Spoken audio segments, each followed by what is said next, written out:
को यो महान चाड तिहार को दीपावलीको उपलक्ष्यमा अहिले सहमति सहकार्य र एकताको लागि अहिले वार्ता भइरहेको छ।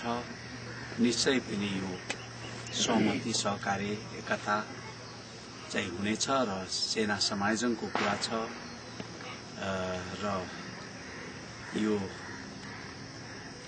कब्जा गरिएको सम्पत्ति जग्गाहरू फिर्ता र अर्धसैनिक संरचनामा गरिएको यो वैसियलको संरचनाको बारेमा अवश्य नै सहमति आउनेछ र शान्ति र संविधानलाई अगाडि बढ्नेछ भन्ने विश्वास लिएको छ। र अहिले तत्काल चाहिँ यहाँ हाम्रो मुलुकको बजेटको कुराहरू आएको छ र यो बजेट ल्याउने सम्बन्धी पनि सहमति हुनेछ र चाँडै नै यो मुलुकको निकास निस्किनेछ भन्ने कुरो लागेको छ र नयाँ सरकारको गठनमा पनि सहमति अवश्य हुनेछ र चाँडै निकास हुनेछ भन्ने मलाई लागेको छ। त्यसका लागि म स्वागत गर्दछु र यो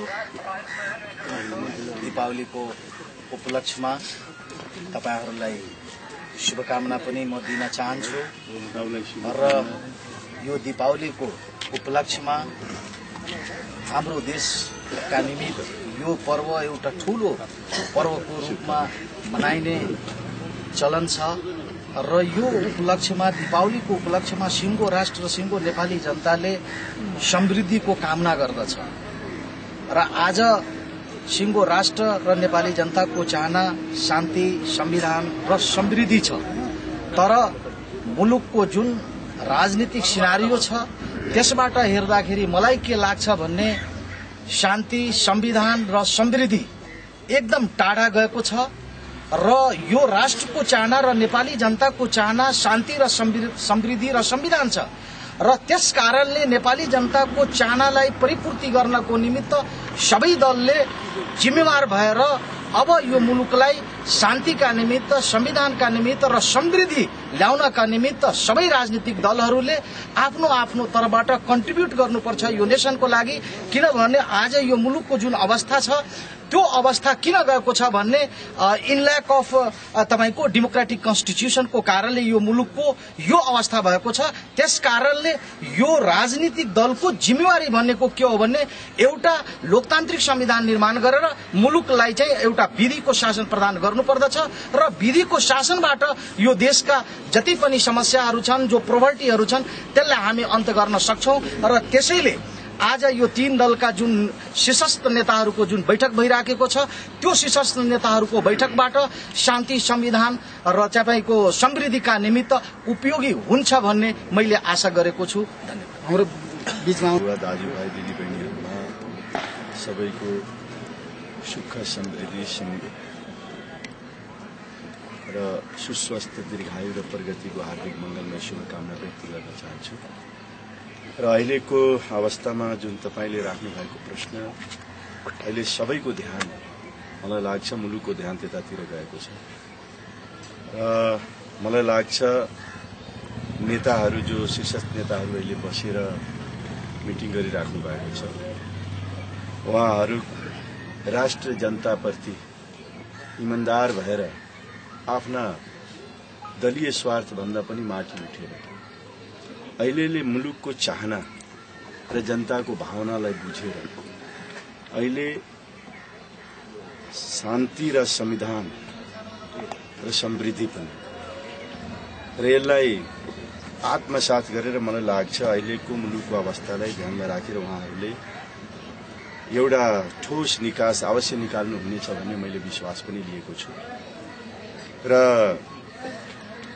अहिले सबै आम पब्लिक आम नागरिकको विश्वास पनि अब यत्रो दिनपछि विश्वास टुट्दै र उहाँहरूको विश्वास चाहिँ नि कता कता मलाई लाग्छ नागरिकहरू निराश हुँदै गइराखेको छ। त्यसकारण मलाई लाग्छ जिम्मेवार नेताहरूले अहिलेको मुलुकलाई मध्यनजर राखेर राष्ट्र जनताप्रति इमानदार भएर मुलुकको लागि अहिले शान्ति र संविधान र सबभन्दा ठूलो कुरो अहिले देखाउनु पर्ने भनेको सहमति सहकार्य र एकतालाई मूलभूत बनाएर उहाँहरूले ठोस निष्कर्ष निकालेर एउटा निकास दिनुहुनेछ भन्ने मैले विश्वास लिएको छु। म आदरणीय सरकारको प्रवक्तालाई एकै साथ लिएर हिँड्ने जमर्को गरिराखेका छौं पहिलो हामी राजतन्त्रको युगबाट गणतन्त्रको युगमा जाँदैछौँ। दोस्रो हामी 10 वर्षे सशस्त्र विद्रोहलाई शान्ति वार्ताका माध्यमबाट समाधान गर्ने प्रक्रियामा जाँदैछौँ। तेस्रो हामी राज्यको पुनर्संरचनाद्वारा चाहिँ एकात्मक राज्यलाई संघीयतातिर बदल्ने बाटोमा जाँदैछौँ। र चौथो हामी संविधान सभाबाट संविधान बनाउने बाटोमा जाँदैछौँ। एउटा राष्ट्रको जीवनमा यति ठूल्ठूला परिवर्तनहरू एकैचोटि गर्ने कुरा चाहिँ सामान्य कुरा होइन र त्यो जटिल कार्य हो भन्ने बुझ्नुपर्छ। त्यस अर्थमा त्यसका लागि पक्षहरूका बीचमा विवादहरू उत्पन्न हुनु र त्यसले समय लिनु सामान्य हो भन्ने म ठान्छु। त्यसमा मान्छेले यसलाई अस्वाभाविक ठानिराखेका छन्।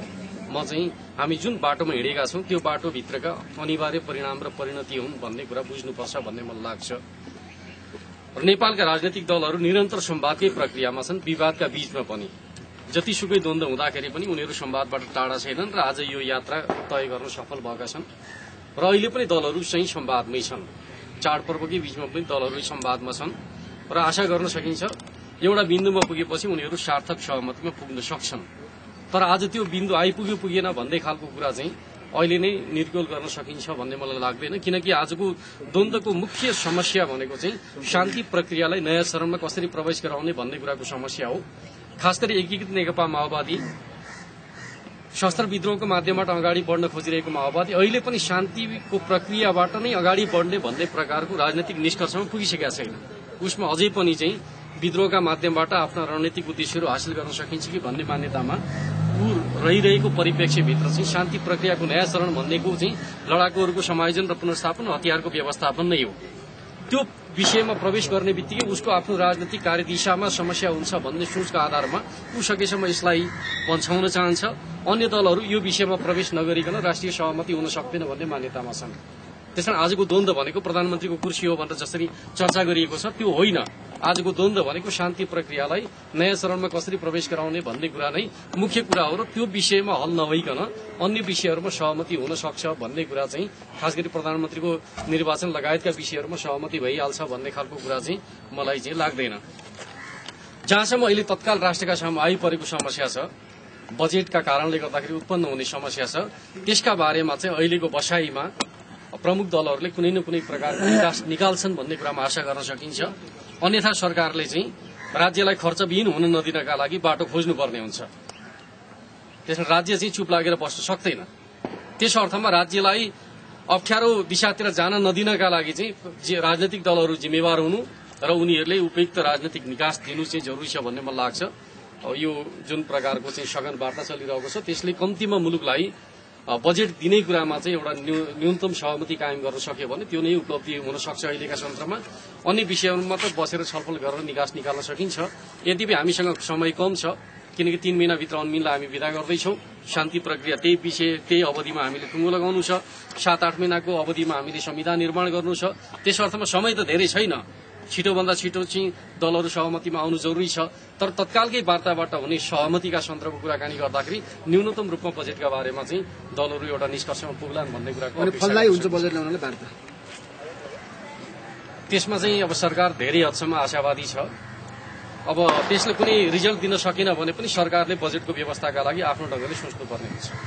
जस्तो अब यो रिपोर्टर्स क्लब नेपालले चाहिँ यो एउटा बिल्डिङ बनाउनको लागि एउटा सुरुवात हो। यो देउसी भैलो कार्यक्रम हामी सहमति सकारात्मकताको पक्षमा जान्छौँ र यसको लागि यहाँहरू सरकार रहँदाखेरि हामीलाई चाहिँ दुईटा कुरा, एउटा जग्गा व्यवस्था होस् किनभने हामीले जग्गा हेरिसकेका छौँ, यो क्याबिनेटमा कुरा उठोस्। दोस्रो तपाईँहरूको तर्फबाट अब हामीलाई सहयोग होस्, यति हो। आर्थिक सहयोग अवसर उहाँलाई स्वागत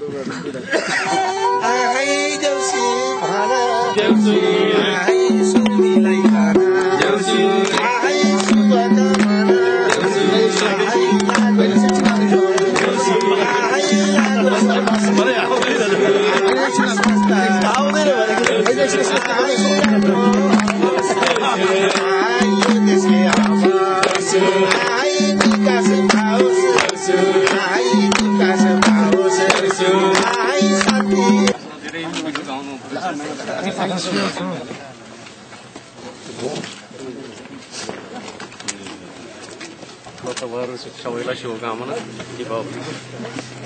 नमस्कार।